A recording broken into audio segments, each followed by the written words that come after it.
आप सभी को उत्पन्ना एकादशी की बहुत बहुत शुभकामनाएं। आइए उत्पन्ना एकादशी की कथा सुनने से पहले सुनते हैं शालिग्राम जी की कथा को। ओम नमो भगवते वासुदेवाय। आइए सुनते हैं भगवान शालिग्राम की कथा। कृष्णनगर के पास एक गांव में एक ब्राह्मण रहते थे। वे ब्राह्मण पुरोहिती का काम करते थे। एक दिन यजमान के यहाँ पूजा कराकर घर लौटते समय उन्होंने रास्ते में देखा कि एक मालिन यानी कि साग वाली एक और बैठी साग बेच रही है। भीड़ लगी है, कोई साग तुलवा रहा है तो कोई मोल भाव कर रहा है। पंडित जी रोज उसी रास्ते जाते भी साग वाली को भी वहीं देखते। एक दिन किसी जान पहचान के आदमी को साग खरीदते देखकर वे भी यहीं खड़े हो गए। उन्होंने देखा साग वाले के पास एक पत्थर का बाट है। उसी से वह 5 सेर वाले को 5 सेर और 1 सेर वाले को 1 सेर साग तोल रही है। एक ही बाट सब तोलों में समान काम देता है। पंडित जी को बड़ा आश्चर्य हुआ। उन्होंने साग वाली से पूछा, तुम्हें इस एक ही पत्थर के बाट से कैसे सबको तोल देती हो? क्या सबका वजन ठीक उतरता है? पंडित जी के परिचित व्यक्ति ने कहा, हाँ पंडित जी, यह बड़े अचरज की बात है। हम लोगों ने कई बार इससे लिए हुए साग को दूसरी जगह तोलकर आजमाया, पूरा वजन सही उतरा। पंडित जी ने कुछ रुककर साग वाली से कहा, बेटी यह पत्थर मुझे दोगी? साग वाली बोली, नहीं बाबा जी, तुम्हें नहीं दूंगी। मैंने बड़ी कठिनता से इसको पाया है। मेरे सेर बटखरे खो जाते तो घर जाने पर माँ और बड़े भाई मुझे मारते हैं। 3 साल की बात है, मेरे बटखरे खो गए। मैं घर गई तो बड़े भाई ने मुझे मारा। मैं रोती रोती घाट पर आकर बैठ गई और मन ही मन भगवान को पुकारने लगी। इतने में ही मेरे पैर के पास यह पत्थर लगा। मैंने इसको उठाकर ठाकुर जी से कहा, महाराज मैं तोलना नहीं जानती, आप ऐसी कृपा करें जिससे इसी से सारे तोल हो जाएं। बस तब से मैं इसे रखती हूँ। अब मुझे अलग अलग बटखरों की जरूरत ही नहीं होती, इसी से सब काम निकल जाता है। बताओ तुम्हें कैसे दे दूं? पंडित जी बोले, मैं तुम्हें बहुत से रुपए दूंगा। साग वाले ने कहा, कितने रुपए दोगे? तुम मुझे वृंदावन का खर्च दे दोगे? तो सब लोग वृंदावन गए हैं, मैं ही नहीं जा सकी हूँ। ब्राह्मण ने पूछा, कितने रुपए में तुम्हारा काम होगा? साग वाले ने कहा, पूरे 300 रुपए चाहिए। ब्राह्मण बोले, अच्छा बेटी, यह तो बताओ तुम इस शिला को रखती कहाँ हो? साग वाली ने कहा, इसी टोकरी में रखती हूँ बाबा जी, और कहाँ रखूंगी? ब्राह्मण घर लौट आए और चुपचाप बैठे रहे। ब्राह्मणी ने पति से पूछा, यूं उदास क्यों बैठे हो? देर जो हो गई है। ब्राह्मण ने कहा, आज मेरा मन खराब हो रहा है, मुझे 300 रुपए की जरूरत है। ब्राह्मण पत्नी ने कहा, इसमें कौन सी बात है? आपने ही तो मेरे गहने बनवाए थे। विशेष जरूरत हो तो लीजिए, इन्हें ले जाइए, होना होगा तो फिर हो जाएंगे। इतना कहकर ब्राह्मणी ने गहने उतार दिए। ब्राह्मण ने गहने बेचकर रुपए इकट्ठा किए और दूसरे दिन सवेरे साग वाली के पास जाकर उसे रुपए गिनकर दे दिए और बदले में उससे शिला को ले लिया। गंगा जी पर जाकर उसका अच्छी तरह धोया और फिर नहा धोकर वे घर लौट आए। इधर पीछे से एक छोटा सा सुकुमार बालक जाकर ब्राह्मणी से कह गया, पंडिताइन जी, तुम्हारे घर ठाकुर जी आ रहे हैं, घर को अच्छी तरह झाड़ बुहार कर ठीक करो। सरल हृदय ब्राह्मणी ने घर साफ करके उसमें पूजा की सामग्री सजा दी। ब्राह्मण ने आकर देखा तो उन्हें अचरज हुआ। ब्राह्मणी से पूछने पर उसने छोटे बालक के आकर कहे जाने की बात सुनाई। यह सुनकर पंडित जी को और भी आश्चर्य हुआ। पंडित जी ने शिला को सिंहासन पर पधराकर उसकी पूजा शुरू की, फिर उसे ऊपर आले में पधरा दिया। रात को सपने में भगवान जी ने कहा, तू मुझे जल्दी लौटा आया, नहीं तो तेरा भला नहीं होगा, सर्वनाश को हो जाएगा। ब्राह्मण ने कहा कि जो कुछ भी हो जाए मैं तुमको लौटाऊंगा नहीं। ब्राह्मण घर में जो कुछ भी पत्र पुष्प मिलता उसी से पूजा करने लगा। 2-4 दिनों बाद फिर सपने में वही दिखा उसको, ब्राह्मण को, कि वह पत्थर इस प्रकार से कह रहा है कि मुझे फेंका, नहीं तो तेरा लड़का मर जाएगा। ब्राह्मण ने कहा, मर जाने दो, तुम्हें नहीं फेंकूंगा। महीना पूरा बीतने भी नहीं पाया था कि ब्राह्मण का एकमात्र पुत्र मर गया। कुछ दिनों बाद फिर स्वप्न हुआ, अब भी मुझे वापस दे आ, नहीं तो तेरी लड़की मर जाएगी। दृढ़ निश्चय ब्राह्मण ने पहले वाला ही जवाब दिया। कुछ दिनों पश्चात लड़की मर गई। फिर कहा कि अब की बार स्त्री मर जाएगी। ब्राह्मण ने इसका भी यही उत्तर दिया। अब स्त्री भी मर गई। इतने पर भी ब्राह्मण अचल अटल रहा। लोगों ने समझा यह पागल हो गया है। कुछ दिन बीतने पर स्वप्न में फिर कहा कि देख, अब भी मान जा, मुझे लौटा दे, नहीं तो 7 दिनों में तेरे सिर पर बिजली गिरेगी। ब्राह्मण बोले, गिरने दो, मैं तुम्हें उस साग वाली की गंदी टोकरी में नहीं रखने वाला। ब्राह्मण ने एक मोटे कपड़े में लपेटकर भगवान को अपनी मजबूती से बांध लिया। वो सब समय यूं ही उन्हें बांधे रखता था। सारे समय में कड़कड़ाकर बिजली कौंधती, नजदीक आती पर लौट जाती। अब 3 ही दिन शेष रह गए। एक दिन ब्राह्मण गंगा जी के घाट पर संध्या पूजा कर रहे थे कि 2 सुंदर बालक उनके पास आकर जल में कूदे। उनमें एक सांवला था, दूसरा गोरा। उनके शरीर पर कीचड़ लिपटा था। वे इस ढंग से जल में कूदे कि जल उछलकर ब्राह्मण के शरीर पर पड़ा। ब्राह्मण ने कहा, तुम लोग कौन हो भैया? कहीं इस तरह जल में कूदा जाता है? देखो मेरे शरीर पर जल पड़ गया। इतना ही नहीं, मेरे भगवान पर भी छींटे पड़ गए। देखते नहीं, मैं पूजा कर रहा था। बालकों ने कहा, ओहो, तुम्हारे भगवान पर भी छींटे लग गए। हमने देखा नहीं बाबा, तुम गुस्सा ना होना।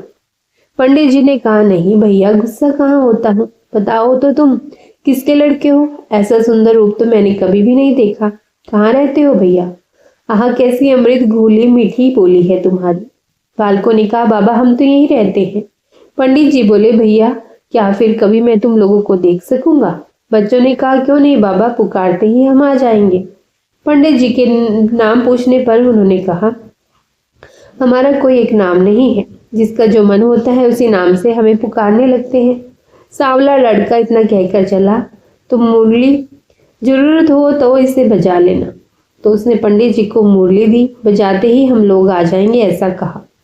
दूसरे गोरे लड़के ने एक फूल देकर पंडित जी से कहा, बाबा इस फूल को अपने पास रखना, तुम्हारा सदा मंगल होगा। वे जब तक वहां से चले नहीं गए, ब्राह्मण निर्निमेष दृष्टि से उनकी ओर आंखें लगाए रहे। मन ही मन सोचने लगे, आहा कितने सुंदर हैं दोनों, कभी फिर इनके दर्शन होंगे। ब्राह्मण ने फूल देखकर सोचा, फूल तो बहुत बढ़िया है, कैसी मनोहर गंध आ रही है इसमें, पर मैं इसका क्या करूंगा और रखूंगा भी कहाँ? इससे अच्छा है राजा को ही दे आऊं। पंडित जी ने जाकर के फूल राजा को दिया। राजा बहुत प्रसन्न हुए। उन्होंने उसे महल में ले जाकर बड़ी रानी को दिया। इतने में ही छोटी रानी ने जाकर कहा, मुझे भी ऐसा ही फूल मंगवा दो, नहीं तो मैं डूब मरूंगी। राजा दरबार में आए और सिपाहियों को उसी समय पंडित जी को खोजने भेजा। सिपाहियों ने ढूंढते ढूंढते जाकर देखा, ब्राह्मण देवता सिर पर सिला बांधे पेड़ की छाया में बैठे गुनगुना रहे हैं। वे उनको राजा के पास ले आए। राजा ने कहा, महाराज वैसा ही एक फूल और चाहिए। तो पंडित जी बोले, राजन मेरे पास तो वह एक ही फूल था, पर देखिए चेष्टा करता हूँ। ब्राह्मण उन लड़कों की खोज में निकल पड़े। अकस्मात उन्हें मुरली वाली बात याद आ गई। उन्होंने मुरली बजाई। उसी क्षण गौर श्याम जोड़ी प्रकट हो गई। ब्राह्मण रूप माधुरी के पान में मतवाले हो गए। कुछ देर बाद उन्होंने कहा, भैया वैसा ही एक फूल और चाहिए। मैंने तुम्हारा दिया हुआ फूल राजा को दिया था, राजा ने वैसा ही एक फूल और मांगा है। गोरे बालक ने कहा, फूल तो हमारे पास नहीं है, परंतु हम तुम्हें एक ऐसी जगह ले जाएंगे जहां वैसे फूलों का बगीचा खिला है। तुम आंखें बंद करो। ब्राह्मण ने आंखें मूंद ली। बच्चन का हाथ पकड़कर न मालूम किस रास्ते से भांति भांत में कहाँ ले गए।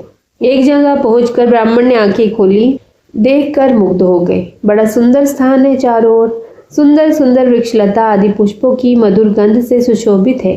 बगीचे के बीच में एक बड़ा मनोहर महल है। ब्राह्मण ने देखा तो वे बालक गायब थे। वो साहस करके आगे बढ़े। महल के अंदर जाकर देखते हैं, सब ओर से सुसज्जित बड़ा सुरम्य स्थान है। बीच में एक दिव्य रत्नों का सिंहासन है। सिंहासन खाली है। पंडित जी ने उस स्थान को मंदिर समझकर प्रणाम किया। उनके माथे पर बंधी हुई ठाकुर जी की शिला खुलकर नीचे गिर पड़ी। जो ही पंडित जी ने उसे उठाने को हाथ बढ़ाया कि शिला फटी और उसमें से भगवान लक्ष्मी नारायण प्रकट होकर शून्य सिंहासन पर विराजमान हो गए। भगवान नारायण ने मुस्कुराते हुए ब्राह्मण से कहा, हमने तुमको कितने दुख दिए, परंतु तुम अटल रहे। दुख पाने पर भी तुमने हमें छोड़ा नहीं, पकड़े ही रहे। इसी से तुम्हें हम सशरीर यहाँ ले आए हैं। जो भक्त स्त्री पुत्र घर गुरुजन प्राण धन यही लोक और परलोक छोड़कर हमारी शरण में आ गए हैं, भला उन्हें हम कैसे छोड़ सकते हैं। इधर देखो, यह खड़ी है तुम्हारी सहधर्मणी, तुम्हारी कन्या और तुम्हारा पुत्र, ये भी मुझे प्रणाम कर रहे हैं। तुम सबको मेरी प्राप्ति हो गई। तुम्हारी एक की दृढ़ता से सारा परिवार मुक्त हो गया। ओम नमो भगवते वासुदेवाय। प्रभु विष्णु हम सभी पर अपनी कृपा दृष्टि बनाए रखे, सभी की संतानों को दीर्घायु प्रदान करे, घर में सुख समृद्धि बसाए रखे, बनाए रखे। माता लक्ष्मी का आशीर्वाद हम सभी पर बनाए रखे। ओम नमो नारायण। इस कथा के बिना तो एकादशी व्रत की कथा अधूरी ही मानी जाती है। आइए सुनते हैं इस पौराणिक कथा को। महाराष्ट्र के एक गांव में एक ब्राह्मण रहते थे। उनके घर में केवल 4 लोग थे। वो ब्राह्मण, उनकी पत्नी ब्राह्मणी, उनका पुत्र और उनकी पुत्रवधू। उनकी पुत्रवधू बड़ी ही साध्वी और भक्ता थी, जिनका नाम सखुबाई था और बचपन से ही संत महात्माओं का संग करके निरंतर श्री कृष्ण के चिंतन में तन्मय रहती थी। जैसे गाय कसाई के चक्कर में फंस जाए, वैसे ही साध्वी सखुबाई की शादी ऐसे परिवार में हुई जहां उनकी सास ससुर और पति तीनों उनके विरुद्ध थे। उनकी सास उन्हें थप्पड़ मारती थी और गालियां भी दिया करती थी। उनके परिवार में सब उनके भजन के विरुद्ध थे, लेकिन सखुबाई ने कभी किसी से कुछ भी नहीं कहा। उनके पति भी उनके अनुकूल नहीं थे। सखुबाई को बहुत कष्ट दिया जाता था, लेकिन वह एक पल के लिए भी भगवत विस्मरण नहीं होने देती थी। तो देखिए, यहाँ पर एक बात आती है कि सखुबाई इतनी बड़ी भक्तन थी कि भगवान हमें कितना भी कष्ट क्यों न दें, परंतु हमें उस कष्ट में भगवान का नाम लेना भूलना नहीं चाहिए। तो सखुबाई भी नहीं भूलती थी, वह भगवान का सिमरन करती रहती थी। उन्होंने इतनी प्रतिकूलता के बाद भी उन तीनों से द्वेष नहीं किया था। उनका जीवन क्लेश में तो था, पर उन्होंने कभी किसी से कठोर वचन नहीं बोले थे। जो मान अपमान, लाभ हानि, जय पराजय, सुख दुख को समान भाव से सहते हुए भगवत स्मरण करता है, भगवान उसके अधीन हो जाते हैं। सखुबाई को बहुत पीटा जाता था, गालियां दी जाती थी, क्लेशात्मक व्यवहार किया जाता था, लेकिन सखुबाई के हृदय में विठ्ठल ऐसे बसे हुए थे कि इसका उनके ऊपर कोई प्रभाव नहीं पड़ता था। सखुबाई को फटे पुराने कपड़े पहनने को मिलते थे, रूखा सूखा खाने को मिलता था, प्रति क्षण डांट पिटाई होती थी, लेकिन वह हर समय श्री कृष्ण के चिंतन में लीन रहती थी। सखु की दशा पर गांव के स्त्री पुरुषों को बहुत तरस आता था, परंतु किसी की हिम्मत नहीं होती थी कि कोई उनके परिवार को कुछ समझा सके। सखुबाई मन ही मन भगवत कृपा का अनुभव करते हुए सोचती कि भगवान कितने कृपालु हैं।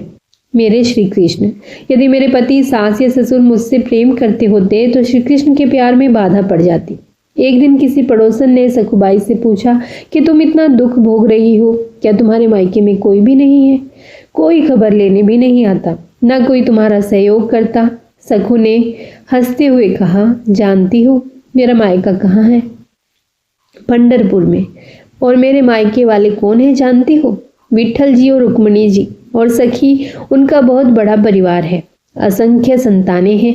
मुझे लगता है कि वो असंख्य संतानों की व्यवस्था में मुझे भूल गए हैं, इसलिए मुझ गरीब की खोज खबर लेने नहीं पहुंचे और आ भी नहीं पा रहे, परंतु उनकी कृपा मुझ पर बहुत है। पंढरपुर महाराष्ट्र का एक प्रसिद्ध धाम है। यहाँ एकादशी को बड़ा मेला लगता है, जिसमें भगवान श्री विठ्ठल जी के दर्शनों के लिए लाखों लोग दूर दूर से नाम कीर्तन करते हुए आते हैं, नाचते हुए उत्साहपूर्वक पंढरपुर की यात्रा करते हैं। जब यात्रा का दिन आया तो भक्तों की मंडलियां कीर्तन करते हुए, नाचते हुए पंढरपुर के लिए चारों ओर दल बना बनाकर जाने लगे। भक्तों को पंढरपुर जाता देख सखुबाई के हृदय का बांध टूट गया। विचार किया कि अब मैं क्या करूं?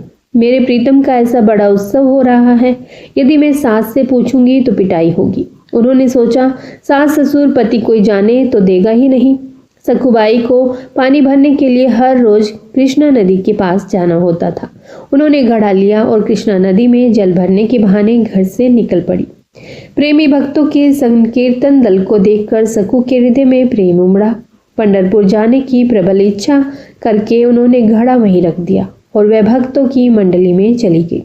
उन्हें जाते हुए एक पड़ोसन ने देख लिया और दौड़ के उसने उनकी सास को बता दिया कि उनकी बहू संतों की मंडली के साथ भाग गई है। अब सास और पति ने बड़े बड़े डंडे निकाले और उन्होंने सखु को रोकने के लिए पूरी दौड़ लगा दी। उन्होंने देखा तो सखुबाई अपने प्रीतम के दर्शन के लिए विशेष उत्सुक थी और भक्तों के बीच में भगवत प्रेम में उन्मत्त हो रही थी। उनकी सास ने उनके बाल पकड़े, घसीट के उन्हें बाहर लाई और वहीं उन्हें डंडे से मारना भी शुरू कर दिया। घर ले जाकर सभी ने मिलकर उनकी पिटाई करी। सखुबाई सिर्फ विठ्ठल विठ्ठल, हा कृष्ण हा गोविंद कहती रही। उनकी सास ने कहा, यह तो मामूली मार है, इससे ये मानने वाली नहीं है। ऐसे पीटो कि ये चलने के लायक भी ना रहे, वरना ये फिर भाग जाएगी, पंढरपुर की यात्रा करेगी। और अभी तो 2 सप्ताह है पंढरपुर की यात्रा में। इसको जकड़ के खंबे में बांध दो, 2 सप्ताह तक न रोटी दो न पानी, और हर रोज इसकी पिटाई करो, तब ये मानेगी। सास की आज्ञा पर सखुबाई को उनके पति और ससुर ने बांध दिया, उनकी पिटाई की और उन्हें भोजन देना भी बंद कर दिया। उनके हृदय में दुख नहीं था कि मुझे बांध दिया गया, मुझे मारा गया, मुझे गाली दी गई। उनके हृदय में बस एक पीड़ा थी कि हे श्री कृष्ण, आपके भक्तों के बीच मुझे कितना सुख मिला। पहली बार जीवन में भक्त मंडली में मुझे नाचने को मिला। मैं आपके दर्शन के लिए जा रही थी। मेरी सामर्थ्य नहीं कि मैं इस जन्म में इस नरक से निकल सकूं। हे करुणा निधान, क्या ऐसा नहीं हो सकता कि मैं इस जन्म में आपके दर्शन कर पाऊं? क्या मैं आपके मंदिर में आकर आपके भक्तों के बीच में नहीं नाच सकती? सखुबाई आंसू बहाते हुए कह रही थी कि हे कृष्ण, ऐसा कुछ उपाय करो कि मैं आपके दर्शन कर सकूं। मैं बहुत पतित हूँ, दीन हूँ, अधम हूँ। मेरी सामर्थ्य नहीं कि मैं आप तक आ सकूं। हे प्रभु, आप कृपा करो। बहुत सुंदर अवसर मिला है, भक्तों की मंडलियां जा रही है। आपके दर्शन करने के लिए बार बार अवसर नहीं आएगा। हे नाथ, आप कृपा करोगे तभी मैं आपके दर्शन कर पाऊंगी। मेरी कहाँ इतनी सामर्थ्य है कि मैं आपके पास आ सकूं और इन लोगों के चंगुल से छूट सकूं। सखुबाई श्री हरि का आंतरिक चिंतन कर रही थी। जब भक्त तकलीफ में हो तो हरि को चैन कैसे पड़ सकता है। रुक्मणी जी ने देखा तो प्रभु के चेहरे पर उदासी थी, बहुत चिंता थी। उन्होंने ठाकुर जी को पूछा कि नाथ, आप चिंता में क्यों? लगता है कोई भक्त कष्ट में है। भगवान ने कहा, हाँ, एक ऐसी भक्त है जिसको बहुत पीटा जा रहा है, कलेश दिया जा रहा है। वो मुझसे मिलना चाह रही है और उसको बांध दिया गया है। आपको थोड़े दिन के लिए हमसे विरह सहना पड़ेगा, क्योंकि हमें कुछ दिन वहाँ रहना पड़ेगा, तब ही बात बनेगी। रुक्मणी जी उन्होंने ऐसा कहा और प्रभु तत्काल सखुबाई के समीप गए। उन्हें ना भोजन दिया जा रहा था, ऊपर से गालियां दी जा रही थी और पिटाई की जा रही थी। सखुबाई की आंखों से अश्रु बह रहे थे और वह प्रभु के ध्यान में निमग्न थी। प्रभु ने एक बहुत सुंदर नवयुवती का रूप धारण किया और बोले, सखुबाई, मैंने सुना है कि तुम उस मंडली के साथ, भक्त मंडली के साथ जाना चाहती हो, पंढरपुर जाना चाहती हो। चलोगी मेरे साथ पंढरपुर? सखुबाई ने आंख खोली और कहा, सखी, मुझ पावनी के भाग्य में ऐसा कहाँ कि मैं भक्त मंडली के साथ पंढरपुर जाऊं। तुम देख तो रही हो मेरी दशा। स्त्री रूपी ठाकुर जी ने कहा, भाई, तुम जानती नहीं हो, मैं तुम्हें बहुत समय से जानती हूँ। तुम मेरी बहुत प्रिय सखी हो, उदास मत हो। मैं जिसकी सखी होती हूँ उसको मैं कभी उदास नहीं देख सकती। मैं तुम्हारी रस्सी खोल देती हूँ और तुम भाग जाओ और जाओ मंडली के साथ। सखुबाई ने कहा, मेरी सास फिर पकड़ लेगी। प्रभु बोले, बिल्कुल नहीं, इसकी तो तुम चिंता ही मत करो। ठाकुर जी ने सखुबाई को निकाला और स्वयं सखुबाई का रूप धारण करके रस्सी में बंध गए। जिनका नाम स्मरण करने से माया का बंधन टूट जाता है, जिनको पाना बड़े बड़े योगियों के लिए भी दुर्लभ है, वही भगवान अपनी भक्त सखुबाई के लिए एक असाधारण स्त्री की तरह बंध गए। ठाकुर जी चुपचाप चाटे खा रहे। ठाकुर जी को कई दिन हो गए, भोजन नहीं मिला, पानी नहीं मिला और रोज उनकी पिटाई भी हुई। 14 दिन बीत गए, प्रभु बंधे रहे, हर रोज डंडे और गालियां खा रहे थे। उनके पति को उन पर दया आई तो उन्होंने सखुबाई के रूप में जो ठाकुर जी बंधे थे उनको खोल दिया। पति की आज्ञा के अनुसार सखुबाई रूपी श्री भगवान ने स्नान किया, सुंदर रसोई बनाई और सबको खिलाया। भोजन पाने के बाद तीनों के हृदय में बहुत प्यार उदय हुआ। सखु रूपी भगवान ने अपनी सेवा और सुंदर व्यवहार से पति, सास और ससुर तीनों के स्वभाव को बदल दिया। अब तीनों सखुबाई स्वरूप श्री भगवान से बहुत प्रेम करने लगे। उधर सखुबाई पंढरपुर पहुंच के नाम संकीर्तन करते हुए नाच रही है। प्रभु के प्रेम में वो इस बात को भूल गई कि मेरी जगह कोई और सखी बंधी हुई है। आनंद में विभोर हुई सखुबाई ने चंद्रभागा नदी में स्नान करके मंदिर के अंदर प्रवेश किया। वो मंदिर में जाकर श्री हरि के दर्शन करके आनंद सिंधु में डूब गई। सखुबाई का प्रभु में ऐसा मन लगा कि उन्होंने प्रभु के सामने प्रतिज्ञा कर ली कि जब तक शरीर में प्राण रहेंगे मैं पंढरपुर की सीमा के बाहर नहीं जाऊंगी। उन्हें क्या पता था कि उनके बदले पंडरीनाथ जी वहां बंधे हुए हैं। सखुबाई पांडुरंग के ध्यान में संलग्न हो गई। सखुबाई के सामने वो स्वरूप प्रकट हुआ कि सखुबाई विहल हो गई और भगवान के सौंदर्य के दर्शन में इतना मुग्ध हो गई कि उनके प्राण छूट गए। एक ब्राह्मण उस मंडली में आया था और उसने सखुबाई की लाश को देखा। उसने साथियों को बुलाया और सबने मिलकर सखुबाई के शरीर का अंत्येष्टि संस्कार किया। इधर रुक्मणी जी ने विचार किया कि ठाकुर जी तो कह के गए थे कि कुछ ही दिनों में वापस आ जाऊंगा, आज तक वापस नहीं आए। फिर ध्यान दे के देखा कि जिसके लिए गए थे उसने तो शरीर छोड़ दिया और उसके शरीर का अंतिम संस्कार भी हो गया। अब मेरे प्रभु को तो बहू बनकर वहां रहना ही पड़ेगा। अब रुक्मणी जी को बड़ी चिंता हुई। रुक्मणी जी शमशान पहुंची। उन्होंने सखुबाई की राख हड्डी वगैरह को एकत्रित किया और प्रेम दृष्टि से देखा तो सखुबाई जीवित हो गई। सखुबाई को ऐसा लगा जैसे वह गाढ़ निंद्रा से जगी हो। रात को सपने में रुक्मणी जी ने सखुबाई से कहा, देखो पुत्री, तुम्हारा प्रण पूरा हुआ। तुमने कहा था कि जब तक इस शरीर में प्राण रहेंगे मैं पंढरपुर की सीमा के बाहर नहीं जाऊंगी। तुम्हारा वह शरीर तो जल गया, अब तुम लौट जाओ। मेरे प्रीतम तुम्हारे रूप में तुम्हारे घर पर हैं। आदेश पाकर सखुबाई आनंद मगन होकर 2 दिन बाद यात्रियों के साथ वापस लौट आई। सखु को आता देख सखु वेशधारी भगवान पंडरीनाथ जो वहां बहू के रूप में थे, उन्होंने सोचा कि अगर वो यहाँ आ गई और मैं भी यहाँ रहा तो गड़बड़ हो जाएगी। ठाकुर जी ने तत्काल सास से कहा कि मैं पानी लेने जा रही हूँ। उन्होंने घड़ा लिया, घाट पर आई और पूर्व परिचित सखी का वेश धारण कर सखुबाई से मिली और कहा, सखी आपकी कृपा से मुझे पंढरपुर जाने को मिला। मुझे मेरे ठाकुर जी के दर्शन हुए, उनके चरणों को पकड़ लिया। बहन तुम्हें बहुत कष्ट भोगना पड़ा होगा मेरी वजह से। ठाकुर जी ने कहा कि तुम चिंता मत करो, तुम सुखी हो गई हो ना। सखुबाई ने कहा, हाँ ठाकुर जी। ठाकुर जी ने कहा, मुझे कोई कष्ट नहीं हुआ। यदि तुम्हें सुख मिला तो हर कष्ट मेरे लिए सुखमय है। तुम ये घड़ा लो, इसमें जल भरो और घर जाओ। सखुबाई घड़ा भरकर अपने घर को गई और ठाकुर जी अंतर्ध्यान हो गए। सखुबाई घड़ा उठाकर घर पहुंची और स्वाभाविक अपने काम में लग गई। सखुबाई को सास ससुर पति के बदले हुए स्वभाव को देखकर बड़ा आश्चर्य हो रहा था कि इतना प्यार मिल रहा है। दूसरे दिन वो ब्राह्मण जिसने सखुबाई के शरीर का अंतिम संस्कार किया था वापस आया और उसने सखुबाई के घर पहुंचकर कहा कि मैं खबर देने आया हूँ। तुम्हारी बहू पंढरपुर गई थी, जहाँ ठाकुर जी के दर्शन करके उसके प्राण निकल गए और हम सब ने उसके शरीर का अंतिम संस्कार कर दिया। परिवार वालों ने कहा कि हमारी बहू तो घर के अंदर है। आवाज लगाई, सखुबाई सामने आ गई। उस ब्राह्मण के होश उड़ गए। आखिर ब्राह्मण के बहुत कहने पर उन्होंने सखु को अपने पास बुलाकर पूछा कि हमने तुम्हें यहाँ बांध रखा था, लेकिन ये कहते हैं कि तुम पंढरपुर में गई और वहाँ मर गई, कैसी बात है ये? सखुबाई ने कहा कि जो कह रहे हैं बिल्कुल सत्य है। जिस समय आपने मुझे बांध रखा था उसी समय कोई नवयुवती स्त्री आई थी और उसने मेरी सहायता की, मुझे खोल दिया। मैं भक्तों के साथ पंढरपुर गई और वो यहाँ बंधी रही। मुझे तो वहाँ भेज दिया और स्वयं आपका प्रतिकूल व्यवहार सहती रही। मैं पंढरपुर जरूर गई थी, वहाँ एक दिन मुझे बेहोशी भी हुई। बाद में मुझे मालूम हुआ कि मैं मर गई थी और मेरे शरीर को जलाया गया था, परंतु रुक्मणी जी ने मुझे पुनः जिंदा कर दिया और वापस भेज दिया। मैं जब नदी के पास आई तो वह युवती जिसने मुझे खोला था वो मुझे घड़ा देकर चली गई। आप लोग जानते हैं वो युवती कौन थी? सास ससुर पति ने कहा, हमें तो पता नहीं। सखुबाई ने कहा, जब वो चली गई तो मुझे पता चला कि वो मेरे पांडुरंग विट्ठल ही थे। आप लोगों का बड़ा सौभाग्य है कि आपको मेरे इष्ट के दर्शन हो गए। ये सुनते ही सखुबाई के सास ससुर और पति उनके चरणों में गिर पड़े और कहा कि हमने तुम्हें पहचाना नहीं।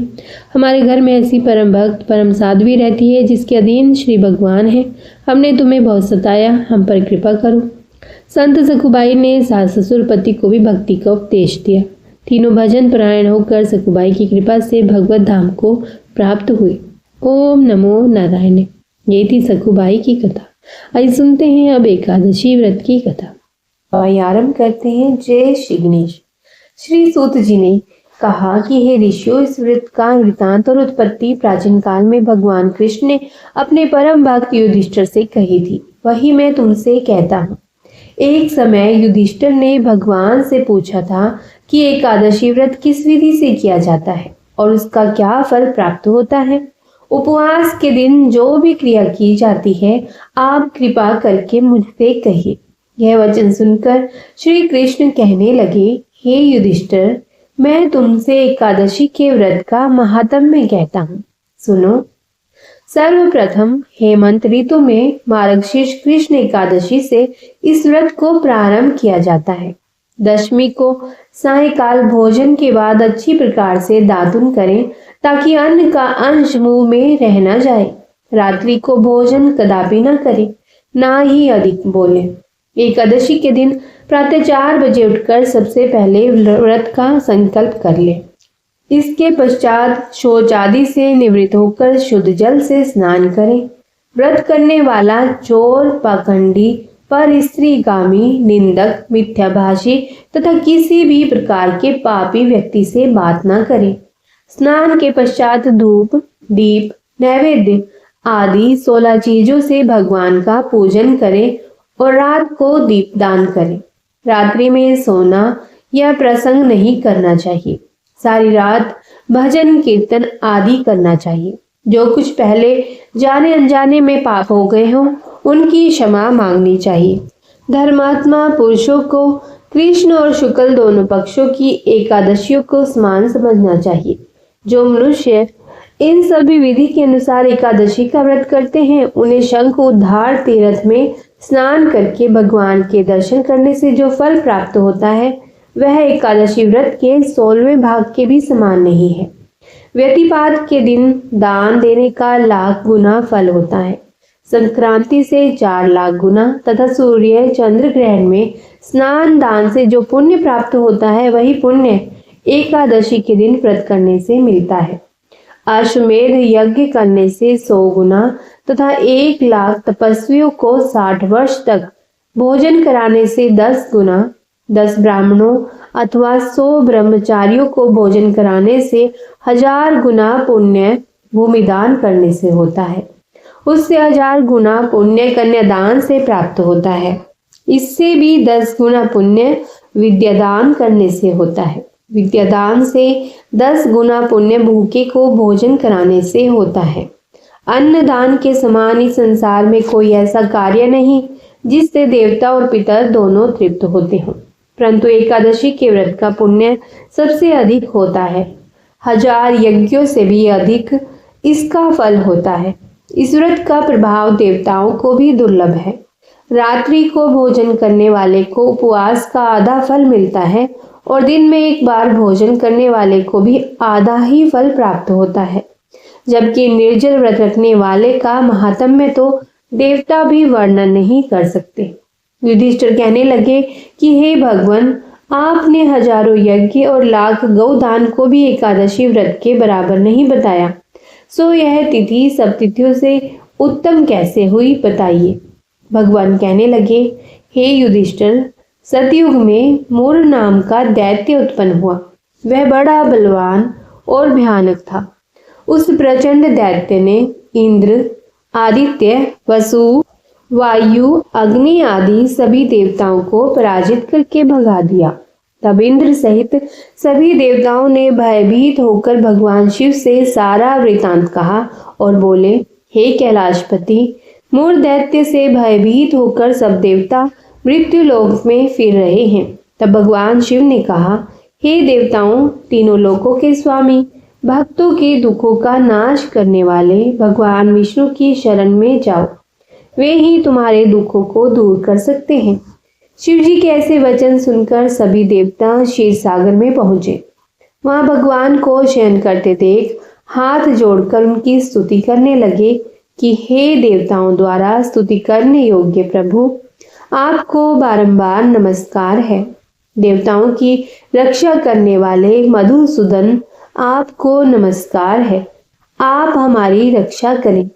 दैत्यों से भयभीत होकर हम सब आपकी शरण में आए हैं।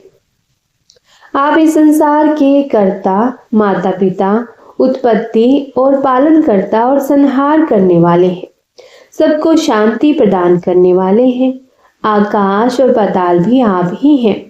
सबके पितामह ब्रह्मा, सूर्य, चंद्र, अग्नि, सामग्री, होम, आहुति, मंत्र, तंत्र, जप, यजमान, यज्ञ, कर्म, कर्ता, भोक्ता भी आप ही हैं। आप सर्वव्यापक हैं। आपके सिवा तीनों लोकों में चर तथा अचर कुछ भी नहीं है।